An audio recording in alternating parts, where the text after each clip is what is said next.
Assalamu alaikum. Welcome to Education AI Paraxis. In this episode, we will explore the major impediments to education reform in Pakistan. We will look at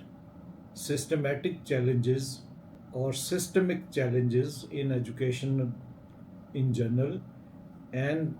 what challenges are faced in improving teacher education. Together, these highlight why reforms often remain on paper rather than in practice.